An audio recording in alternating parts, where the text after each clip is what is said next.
Mister Raavan part 12 రచయిత అంజనా గారు. ప్రణవ్ ఇంకా మధుని ఉడికించాలి అని శౌర్య గురించి ఏవేవో మాట్లాడుతూ ఉంటే ఇంకా కోపం తట్టుకోలేని మధు పక్కనే ఉన్న వాటర్ బాటిల్ క్యాప్ తీసి ఫోర్స్గా ప్రణవ్ మీద బాటిల్లో వాటర్ విసురుగా పోస్తుంది. ప్రణవ్ తన ఫేస్ మీద పడిన వాటర్ తుడుచుకొని మధు వైపు చిరుకోపంగా చూస్తాడు. మధు మాత్రం అతన్ని అలాగే చూస్తూ కోపంగా అతని చెంప మీద బలంగా కొడుతుంది. ప్రణవ్ మధు అంతా చేస్తూ ఉన్న నవ్వుతూ, నేను నిన్ను కాపాడటం కోసం నిన్ను చాలా టార్చర్ చేశాను, కానీ దానంతటికీ ఇప్పుడు ప్రతీకారం నువ్వు తీర్చుకుంటున్నావా అని మనసులో అనుకొని నవ్వుతూ మధు చెయ్యి పట్టుకొని తన మీదకే లాక్కుంటాడు. మధు కోపంగా, వదులు నన్ను, ఎందుకు ఇలా చేస్తున్నావు? శౌర్య చాలా మంచివాడు, నన్ను అర్థం చేసుకుంటాడు. నేను ఒకప్పుడు ప్రేమించాను నిజమే, కానీ నన్ను నీలో కలుపుకున్నాక నేను శౌర్యని మళ్ళీ చూడలేదు, మాట్లాడలేదు. ఇప్పుడు చూడటమే ఎందుకు బావా నా మనసును ఇంతలా నీ మాటలతో బాధ పెడుతున్నావు అని మధు ఎక్కిళ్ళు పెడుతుంది. ప్రణవ్ నవ్వుతూ, అయ్యో పిచ్చి, నేను సరదాగే అన్నానే, నీ మీద నాకు నమ్మకం లేదు అని అనుకుంటున్నావా? అయినా నేను నిన్ను ఎంత టార్చర్ పెట్టినా, నా బిడ్డని కంటికి రెప్పలా చూసుకున్నా, నీలాంటి బంగారాన్ని నేనెందుకు టార్చర్ చేస్తాను? అప్పుడు అంటే నీ ప్రాణాలు కాపాడటం కోసం నాకు వేరే దారి లేక నీ మీద చెయ్యి చేసుకొని అనరాని మాటలు అన్నాను. నిన్ను అన్న ప్రతి మాటకి, నిన్ను కొట్టిన ప్రతి దెబ్బకు నాకు నేను ఎంతో శిక్ష విధించుకున్నాను, అది నాకు మాత్రమే తెలుసు మధు అని మనసులో అనుకుని ఎక్కిళ్ళు పెడుతూ ఉన్న మధు వైపు చూసి నవ్వుతూ, నాకు అప్పుడప్పుడు అనిపిస్తుంది నేను ఎందుకు తొందరపడి చిన్నపిల్లని ప్రేమించానా అని అంటాడు. అతని మాటలకు మధు కోపంగా ప్రణవ్ని దూరం నెట్టాలి అని చూస్తూ ఉన్నా అతను మాత్రం ఒక్క అడుగు కూడా కదల్చకుండా మధు నడుం మీద అతని చెయ్యి వేసి మరి ఇంతగా అతనికి అదుముకుంటాడు.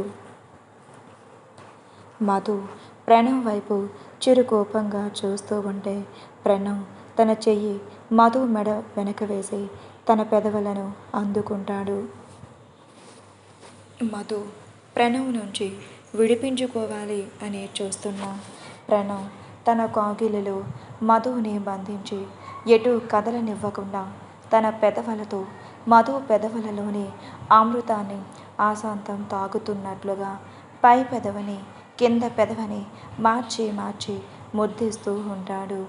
మధు అతనికి దూరం జరగాలి అని అనుకున్న అతను చూపించే ప్రేమకి మధు దూరం జరగటం ఇష్టం లేక అతని చుట్టూ రెండు చేతులు పెనవేసి అతన్ని మరి ఎంతగా హత్తుకుంటుంది. ప్రణవ్ 10 నిమిషాలకు తనని ముందు నుండి వేరు చేసి మధుని ఎత్తుకొని అలాగే తన కళ్ళల్లోకి చూస్తూ బెడ్ మీదకు చేర్చి మధు మీదకు చేరుతాడు. మధు సిగ్గుపడుతూ తన ఫేస్ని పక్కకు తిప్పుకుంటే ప్రణవ్ మధు మెడ వంపున చేరి ముద్దు పెడుతూ, ఏంటి మేడం గారు సిగ్గుపడుతున్నారా అని కొంటెగా అడగటంతో మధు ప్రణవ్ వైపు చిరుకోపంగా చూస్తుంది. ప్రణవ్ తన గుండె మీద చెయ్యి వేసుకుని, అలా చూడకండి, మీ చూపు నా గుండెల్లో గుచ్చుకుంటుంది తెలుసా అని డామట్రిక్గా అనేసరికి మధు అతని వైపు కోపంగా చూస్తుంది. ప్రణవ్ తన మెడ మీద గట్టిగా బైట్ చేసి మధు వైపు కొంటిగా చూస్తుంటే మధు అతన్ని తోసేసి లేవటానికి ప్రయత్నిస్తూ ఉంటుంది. మధు ఎంత ప్రయత్నించినా తన మీద ఉన్న ప్రణవ్ని ఇంచు కూడా కదల్చటం తన వల్ల కాక మధు ప్రణవ్ వైపు కోపంగా చూస్తుంది. ప్రణవ్ మధుని అతని ముద్దలతో ఉక్కిరి బిక్కిరి చేసి కొంచెం సేపటికి వదిలి తన పక్కన చేరి మధుని అతని గుండెల మీదకి చేర్చుకొని, మనం మళ్ళీ ఒక్కటవ్వాలంటే అసలు ఇదంతా ఎవరు చేస్తున్నారో తెలుసుకొని వాడిని అంతం చేశాకే మన కొత్త జీవితం మొదలు పెడదాం అని మధు నుదుటి మీద ముద్దు పెడతాడు. దూరం జరిగిన ప్రణవ్ వైపు మధు అయోమయంగా చూస్తూ ఉంటే మధు కళ్ళ మీద ముద్దు ఇచ్చి, నాకు నీలో నచ్చేది నీ కళ్ళు ఎంత అందంగా ఉంటాయో తెలుసా, నేను మాట్లాడేటప్పుడు నీ చూపులు, అలాగే నేను ఏదైనా అరిచినప్పుడు నీ కళ్ళల్లో సముద్రం, నీ ప్రతి కదలిక నీ కళ్ళల్లోనే తెలుస్తుంది అని మధు కళ్ళ మీద మరోసారి ఇష్టంగా ముద్రించిన మన కొత్త జీవితం స్టార్ట్ చేయడానికి కొంత సమయం పడుతుంది మధు. అప్పటి వరకు నాకు టైం ఇవ్వు అని మధు వెన్ను నిమురుతూ ప్రణవ్ చెప్పి ఆలోచనలో ఉండిపోతాడు. మధు నిద్రలోకి జారుకుంది అని తను తీసుకుంటున్న శ్వాస ద్వారా అతనికి అర్థమై మీదకి అడ్జస్ట్ చేసి రూమ్లో ఉండాలి అనిపించగా బాల్కనీలోకి వెళ్ళి అసలు ఎవరు ఇదంతా చేస్తున్నారు, ఎందుకు మా మీద వాడికి ఇంత పగ, అసలు నాన్న కూడా ఎందుకు ఇలా చేశారు, ఫ్యామిలీ అంటూ ఒక ఎమోషన్ ఉంటుంది కదా, కానీ అలాంటి ఫ్యామిలీనే ఆయన ఎందుకు నాశనం చెయ్యాలి అనుకుంటున్నారు. కన్న తండ్రిని చంపేశారు, కట్టుకున్న భార్యని చంపారు, ఇంకా ఏం మిగిలింది, నన్ను కూడా అడ్డు తప్పించాలి అని అనుకుంటున్నాడు అని ప్రణవ్ ఆలోచనలు ఒక కొలుక్కే రాకపోవడంతో బాల్కనీలోకి ఆలోచిస్తూ సమయం గడిపేస్తాడు. శౌర్య ఇంటికి చేరుకునేసరికి అమృత అతని కోసం హాల్లో ఎదురు చూస్తూ ఉంటుంది. శౌర్య హాల్లో తన కోసం అమృత ఎదురు చూడటం చూసి అతను బ్రాకెట్ ముడిపడి తన వైపు అలాగే చూస్తుంటే తొందరగా ఫ్రెష్ అయ్యండి, భోజనం చేద్దాం అని అమృత చెప్పేసరికి శౌర్య అమృత వైపు అలాగే చూస్తూ రూమ్లోకి వెళ్ళిపోతాడు. అమృతకి మాత్రం శౌర్య ఇంటికి వచ్చిన తర్వాత ఎలాంటి ఆలోచనలు లేకుండా ప్రశాంతంగా తన పిన్ని టార్చర్ ఏమాత్రం తనకి లేకపోవడంతో హాయిగా అనిపిస్తుంది. శౌర్య 10 నిమిషాలకు ఫ్రెష్ అప్ అయి వచ్చేసరికి అమృత అన్ని డైనింగ్ టేబుల్ మీద సర్ది శౌర్య కోసం ఎదురు చూస్తూ ఉంటుంది. శౌర్య వచ్చి కూర్చోవటమే ఆలస్యం. అతని ప్లేట్లో తను చేసినవన్నీ ఐటమ్స్ వడ్డించి టేస్ట్ చేసి ఎలా ఉందో చెప్పండి అని అమృత నవ్వుతూ మాట్లాడుతూ ఉంటే శౌర్య వాచ్లో టైం చూసి ఈ టైం దాకా ఏం చేస్తున్నావు అమృత, నా గురించి నేను ఎవరు ఎదురు చూడమని చెప్పారు, ఇంకొకసారి ఇలా రిపీట్ చేయకు, నాకు నచ్చదు, నాకంటూ ఏ బంధాలు లేవు, అలాంటప్పుడు నా కోసం ఒకరు ఎదురు చూస్తూ ఉంటే నాకు అస్సలు నచ్చదు అని శౌర్య ఏదో తిన్నాను అనిపించి 2 ముద్దలు తినేసి అక్కడ నుంచి లేచి వెళ్ళిపోతే అమృత శౌర్య తిని వదిలేసిన ప్లేట్లో ఫుడ్ తినేసి తన రూమ్లోకి వెళ్ళి ప్రశాంతంగా నిద్రలోకి జారుకుంటుంది. సావిత్రి గారు నిధి చూపులు గమనించి ఆవిడ నవ్వుకుంటూ తేజతో ఏమైనా మాట్లాడాలా అని అడుగుతారు.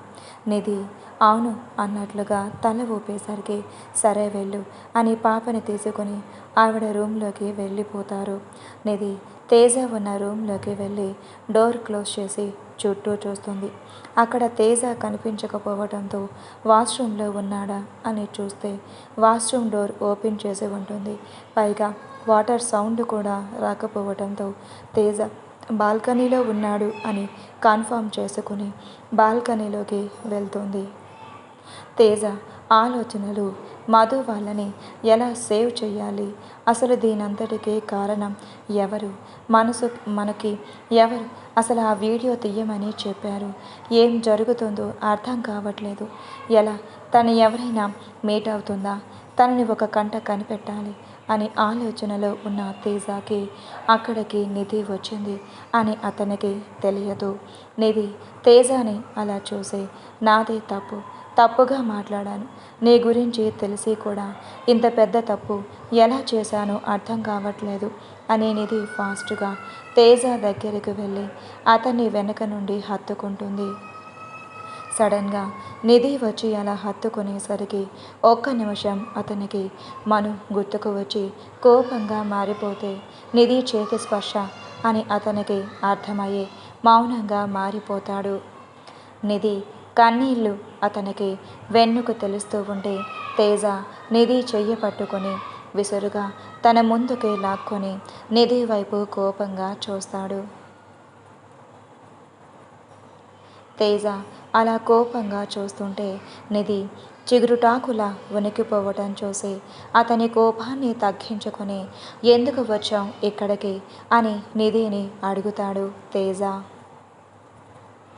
నిధి తేజని హత్తుకొని అతని గుండెల మీద తలవాల్చి ఐఎమ్ సారీ తేజ, నిజంగా నేను నిన్ను చాలా తప్పుగా అర్థం చేసుకున్నాను. నాలాంటి మట్టి బుర్ర ఎవరికీ ఉండదు. నీ ప్రేమ ఏంటో తెలిసి కూడా ఆ వీడియో చేసి ఎలా నమ్మాను నాకు ఎప్పటికీ అర్థం కావట్లేదు. నిజంగా నేను చాలా పెద్ద తప్పు చేశాను అని తేజకి దూరం జరిగి అతని చేతులు తన చెంప మీద కొట్టుకుంటుంది. తేజ అసలు ఒక్క నిమిషం ఏం జరిగిందో అర్థం కాక అయోమయంగా ఉండిపోతే నిధి చేస్తూ ఉన్న పనికి ఈ లోకంలోకి వచ్చి నిధి ఏం చేస్తున్నాం, స్టాప్ ఇట్ అని అతని చేతిని విసురుగా లాక్కొని ఎర్రగా కమిలిపోయిన నిధి బొగ్గల వైపు అలాగే చూస్తూ ఏం చేస్తున్నావో అర్థమవుతుందా అని కోపంగా అరుస్తాడు. నిధి ఏడుస్తూ నీ విషయంలో చేసిన దానికి నాకు చచ్చిపోవాలనిపిస్తుంది. అయినా ఎందుకు నేను బ్రతికి ఉన్నానో అర్థం కావట్లేదు తల్లి. తల్లి తండ్రి అర్థం చేసుకోలేదు, ప్రేమించిన నిన్ను అర్థం చేసుకోలేదు, ఇంకా ఎందుకు నేను బ్రతికి ఉంది అని నిధి ఏడుస్తూ ఉంటే ఈసారి తేజ కోపంగా నిధి చెంప మీద బలంగా కొడతాడు.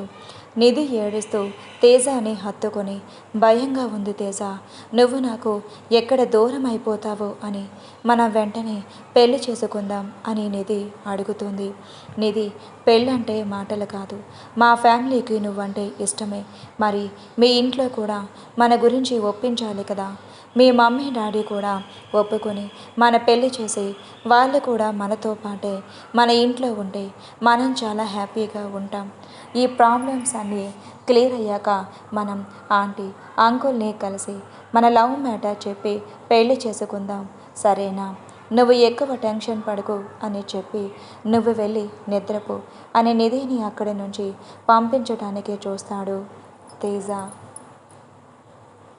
లేదు తేజ, నాకు నీతోనే టైం స్పెండ్ చేయాలి అని ఉంది, మనం బయటికి ఎక్కడికైనా వెళ్దామా అని నిధి అడిగేసరికి తేజ సరే అని తన కార్ కేస్ తీసుకుని అందరూ నిద్రపోవటం చూసి ఈ టైంలో ఎవరిని డిస్టర్బ్ చేయటం ఇష్టం లేక నిధిని తీసుకుని బయటికి వెళ్తాడు. రోడ్డు మీద వాహనాలు కూడా లేకపోవడంతో తేజ ఏమైనా మాట్లాడాలా నిధి, ఎందుకు బయటకు తీసుకొని రమ్మన్నావు అని అడుగుతాడు. ఏం లేదు తేజ, ఎందుకో ఇంట్లో భయంగా అనిపిస్తుంది, అందుకే నేను ఇలా బయటికి వెళ్దామని అడిగాను అంతే, అంతకు మించి వేరే ఏం లేదు అని నిధి తేజతో మాట్లాడుతూ ఉంటుంది.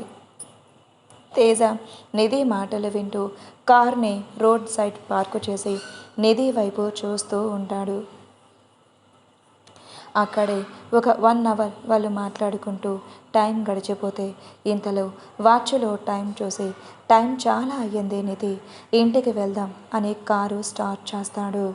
ఇంతలో వాళ్ళ వెనకే ఒక లారీ వచ్చి బలంగా వాళ్ళని ఢీకొట్టి అక్కడి నుంచి లారీ వెళ్ళిపోతుంది. బాల్కనీలో ఉన్న ప్రణవ్ తన శౌర్యతో ఇంటికి వచ్చినప్పటి నుండి తీసుకున్న ఫోన్ తీసుకొని సిమ్ కూడా అందులో వేసి ఫోన్ ఆన్ చేస్తాడు. అతని ఫోన్కి వెంటనే వచ్చిన నోటిఫికేషన్స్ చూసి ఆశ్చర్యంగా అది ఓపెన్ చేస్తే అందులో ఉన్న మెసేజ్ చూసి ప్రణవ్ ఆశ్చర్యంగా ఏంటిది అని తేజకి కాల్ చేస్తాడు. తేజకి ఎన్నిసార్లు కాల్ చేసినా లిఫ్ట్ చేయకపోవడంతో అసహనంగా రూమ్ బయటకు వచ్చి తేజ రూమ్ ఎక్కడ ఉందో ముందే తెలిసి ఉండటంతో తేజ రూమ్ దగ్గరకు వెళ్ళాలి అని వెళ్తున్న ప్రణవ్కి ఫోన్ వస్తుంది. ఈ నెంబర్ నేను ఎవరికి ఇవ్వలేదు కదా అని ఆలోచిస్తూ కాల్ లిఫ్ట్ చేసి హలో అని ప్రణవ్ అనేసరికి ఏంట్రా వాడి ఇంట్లో లేడా, ఎంతైనా నీతో పాటు వాడికి కూడా నీ ప్రాణాలు కాపాడటం కోసం హెల్ప్ చేస్తున్నాడు కదా, వాడు నీకు హెల్ప్ చేస్తున్నాడు కానీ వాడి ప్రాణాలు ఉంటాయో పోతాయో వాడికి తెలియదు పాపం అని అంటున్న జై మాటలకు ప్రణవ్ కోపంగా రేయ్ అసలు ఎవడ్రా నువ్వు అని అరుస్తాడు.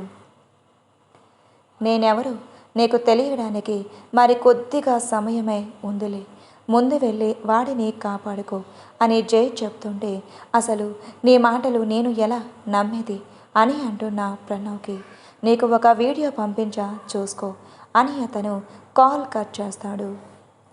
ప్రణవ్ తన ఫోన్కి వచ్చిన వీడియో ఓపెన్ చేసి చూస్తూ అక్కడే పడి ఉన్న తేజ నిధి వాళ్ళని చూసి అతను కంగారుగా కార్ కేస్ తీసుకొని తేజ వాళ్ళకి యాక్సిడెంట్ అయిన ప్లేస్కి వెళ్ళేసరికి అప్పటికే వాళ్ళని అంబులెన్స్లో తీసుకొని వెళ్ళారు అని అక్కడే ఉన్న వాళ్ళు చెప్పేసరికి ప్రణవ్ ఏ హాస్పిటల్ అని అడుగుతాడు. వాళ్ళు హాస్పిటల్ పేరు చెప్పేసరికి ప్రణవ్ తన కార్ స్టార్ట్ చేసుకొని 10 నిమిషాలకు హాస్పిటల్కి చేరుకుంటారు. ప్రణవ్ ఫాస్ట్గా లోపలికి వెళ్ళి తేజ నిధి వాళ్ళ పేర్లు చెప్పి ఇందాక 10 మినిట్స్ క్రితం అంబులెన్స్లో తీసుకొని వచ్చారు కదా వాళ్ళు అని ప్రణవ్ అడుగుతుంటే అక్కడ ఉన్న నర్సులు ఇక్కడికి ఎవరూ తీసుకుని రాలేదు అని చెప్పడంతో ప్రణవ్ ఆశ్చర్యంగా అదేంటి ఎలా మాట్లాడుతున్నారు, మీ హాస్పిటల్కే కదా తీసుకొని వచ్చింది అని ప్రణవ్ కోపంగా అరుస్తాడు. చూడండి సార్, మీకు ఎవరైనా రాంగ్ అడ్రస్ ఇచ్చి ఉండొచ్చు. మా హాస్పిటల్కి ఏ యాక్సిడెంట్ కేసు రాలేదు, మార్నింగ్ నుంచి ఎప్పటి వరకు ఎలాంటి కేసు రాలేదు అని వాళ్ళు చెప్పడంతో ప్రణవ్కి అసలు ఏం అర్థం కావట్లేదు. ఇంతలో జై మళ్ళీ ప్రణవ్కి కాల్ చేసి ఏంట్రా వాడికి యాక్సిడెంట్ అని చెప్పగానే వెళ్ళిపోయావు, మరి ఇంట్లో ఉన్న నీ మధు, సారీ మీ మధు కాదు నా మధు, నువ్వు అలా వదిలేసి వెళ్ళిపోతే శౌర్య ఇప్పుడు నా దగ్గర ఉంది అని బాయ్ అని జై క్రూరంగా నవ్వుతూ అనేసరికి ప్రణవ్ తల పట్టుకొని మధు అని ఆలోచిస్తూ తనకేమైనా అవ్వాలి నీ ప్రాణం తీస్తా అని ప్రణవ్ అరుస్తూ ఉంటే అసలు ఎంత చేసిందే తనని నా దగ్గరకు రప్పించుకొని నా సామ్రాజ్యానికి మహారాణిని చెయ్యటానికి, అలాంటిది తనని నేనేం చేస్తా, ముందు నీ ప్రాణాలు పోకుండా చూసుకో అని జై కాల్ కట్ చేసిన వెంటనే వెనక ఒక అతను వచ్చి ప్రణవ్ వెన్నెలో కత్తి దింపుతాడు. ప్రణవ్ వెనక్కి తిరిగి తన వెన్నెలో దిగిన కత్తిని తీసి అతని వైపు కోపంగా చూస్తూ మెడ పట్టుకొని విసురుగా పక్కకు నెడితే అక్కడికి కొంతమంది రౌడీలు రావడంతో ప్రణవ్ వాళ్ళ వైపు చిరాగ్గా చూస్తూ ఇప్పుడు నాకు ఫైట్ చేసే ఓపిక లేదు అని అసహనంగా ప్రణవ్ అనేసరికి అక్కడున్న ఆ రౌడీలు ప్రణవ్ మీదకి వెళ్తారు. ప్రణవ్ వాళ్ళని కొట్టి తన కార్ స్టార్ట్ చేసి మధు వాళ్ళని ఎక్కడికి తీసుకొని వెళ్ళారు, అసలు తేజ పరిస్థితి ఏంటి నాకేం అర్థం కావట్లేదు అని ఒకసారి ఇంటికి వెళ్ళి చూస్తే ఏమైనా క్లూ దొరుకుతుందేమో అని ప్రణవ్ ఇంటికి వెళ్ళేసరికి ఇంట్లో ఎవరు కనిపించరు. ప్రణవ్ రూమ్స్ మొత్తం చెక్ చేసి అసహనంగా అసలు ఎవరు వీడెందుకు మా జీవితంలోకి వచ్చి మా జీవితాన్ని నాశనం చేస్తున్నాడు, వీడికి ఏం కావాలి అని అనుకుంటూ ఉన్న ప్రణవ్ ఫోన్కి ఒక వీడియో వస్తుంది. ప్రణవ్ ఆ వీడియో ఓపెన్ చేసి అందులో ఉన్న దృశ్యం చూసి అతని చేతి పిడికిలి బిగుసుకుంటుంది. కోపంగా అతని కళ్ళు ఎర్రని నిప్పు కణకుల్లా మారాయి.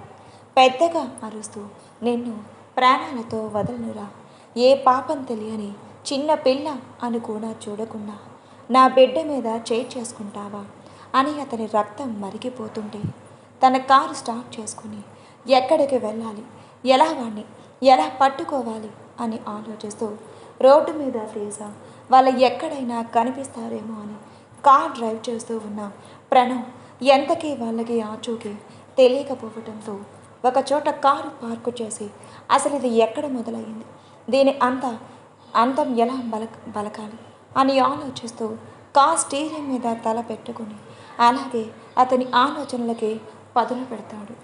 ఈశ్వర్ గారి రూమ్లో బెడ్ మీద కూర్చొని ఏదో ఆలోచిస్తూ ఉంటే అతని దగ్గరికి సాహితి ఫాస్ట్గా వచ్చి మావయ్య ఘోరం జరిగిపోయింది తెలుసా, జయబాబా మధు వాళ్ళని కిడ్నాప్ చేశాడు అని సాహితి చెప్తుంది. ఈశ్వర్ గారు కనీసం కంగారు పడకుండా అలాగే కూర్చుని ఉండటంతో ఏమైంది మావయ్య, ఈ విషయం ప్రణవ్కి తెలిస్తే మనల్ని ప్రాణాలతో ఉంచడు.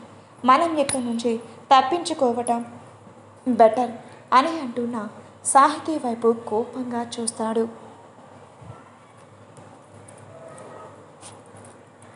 మావయ్య, నువ్వు ఇలాగే కనుక ఉంటే నేను ఇక్కడి నుంచి వెళ్ళిపోతాను. నీకు జై కావాలా, నేను కావాలా, నువ్వే తెచ్చుకో. ఇక్కడ ఉంటే మాత్రం ఆ ప్రణవ్ మన ప్రాణాలు తీస్తాడు. పద మావయ్య, వెళ్ళిపోదాం అని సాహితీ ఈశ్వర్ గారు చెయ్యి పట్టుకొని ఆ రూమ్ నుంచి బయటకు రావటానికి చూస్తుంది. అప్పుడే రూమ్లోకి వచ్చిన జై సాహితీ వైపు నిప్పులు కురిపించే కళ్ళతో చూస్తూ అతని చేతిలో ఉన్న రాడ్ రౌండ్గా తిప్పుతూ సాహితీ హెడ్కి గురి పెడతాడు గన్. ఈశ్వర్ గారు కంగారుగా, వద్దు జై, నువ్వు ఇలా చెయ్యకు. తను ఎంత కాదు అనుకున్నా నా మేనకోడలు. తన్ని వదిలి ఇక్కడి నుంచి పంపించేసే, తనతో నీకు ఎలాంటి సంబంధం ఉండదు అని ఈశ్వర్ గారు చెబుతూ ఉన్నా తన మాటలు ఏమాత్రం అతను లెక్క చేయకుండా సాహితీ వైపు కోపంగా చూస్తూ గన్ షూట్ చేస్తాడు. ఈశ్వర్ గారు సాహితీని పక్కకు నెట్టేసి, జై, నువ్వేం చేస్తున్నావు అర్థమవుతుందా అని కోపంగా అరుస్తారు. జై ఈసారి గన్ ఈశ్వర్ గారి మీద గురిపెట్టి, చూడు, నువ్వు నాకు తండ్రివి అని మాత్రం నేను వదిలేస్తున్నా, లేదంటే నాకు మా అమ్మకు చేసిన ద్రోహానికి నేను ఎప్పుడో చంపి ఉండేవాడిని అని జై కోపంగా అరుస్తాడు. జై ఒకసారి నేను చెప్పేది విను. ఆ రోజు నా తప్పేం లేదు అని అంటున్న ఈశ్వర్ గారి వైపు అసహ్యంగా చూస్తూ, ఛీ, నిన్ను నా తండ్రి అని చెప్పుకోవటానికి నాకు కంపరంగా ఉంది. కేవలం నువ్వు నాకు జన్మనిచ్చావు. తండ్రిని చంపితే పాపం అని వదిలేస్తున్నా. నా తల్లి నాకు నేర్పిన సంస్కారం వల్ల ఎప్పటికీ నువ్వు ప్రాణాలతో ఉన్నావు అని ఇద్దరి వైపు చిరాగ్గా చూస్తూ అక్కడ నుంచి వెళ్ళిపోతాడు. ప్రణవ్ ఇంటికి నుంచి వెళ్ళిపోయిన తర్వాత జై తన మనుషుల్ని పంపించి మధు వాళ్ళని ఇంకా తేజ వాళ్ళ ఇంట్లో ఉన్న వాళ్ళందరినీ తీసుకుని వచ్చి అతని దగ్గర బంధించి ఉంచుతాడు. జై తన వీల్ చైర్ తోసుకుంటూ ఒక రూమ్లోకి వెళ్ళి డోర్ ఓపెన్ చేసి అక్కడ బెడ్ మీద భయంగా కూర్చొని ఏడుస్తూ ఉన్న మధు దగ్గరకు వెళ్తాడు. మధు అతని రాకని చూసి భయంగా మరింతగా ముడుచుకుపోతే, మధు, నువ్వు నన్ను చూసి ఇలా భయపడుతుంటే నాకు ఎంత నరకంగా ఉంటుందో తెలుసా? ఎందుకు నన్ను దూరం పెడుతున్నావు? నన్ను గుర్తుపట్టలేదా అని జై బాధగా అడుగుతాడు.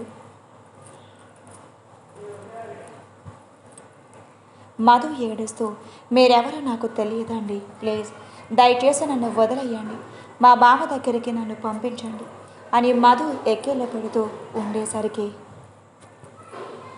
జై తన కోపాన్ని అంచుకోలేక అక్కడే టేబుల్ మీద ఉన్న ఫ్లవర్ వాస్ విసిరి కింద కొట్టి, ఎందుకు నన్ను మర్చిపోయావే? నేనెవరో తెలియదా? నువ్వు చిన్నప్పుడు చదువుకునే రోజుల్లో నాతోనే కదా ఎక్కువగా మాట్లాడింది, మనం ఎక్కువ ఆడుకుంది. ఎందుకు నన్ను మర్చిపోయావు? నీకు నాకంటే వాడే ఎక్కువయ్యాడా అని జై కోపంగా అరుస్తాడు.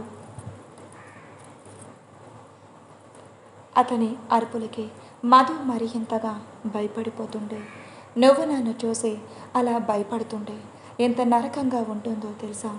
ఎందుకు అర్థం కావట్లేదు నీకు అని జై అరుస్తుంటే మధు అతని ఫేస్ వైపు పరీక్షగా చూసి జై అని అంటుంది.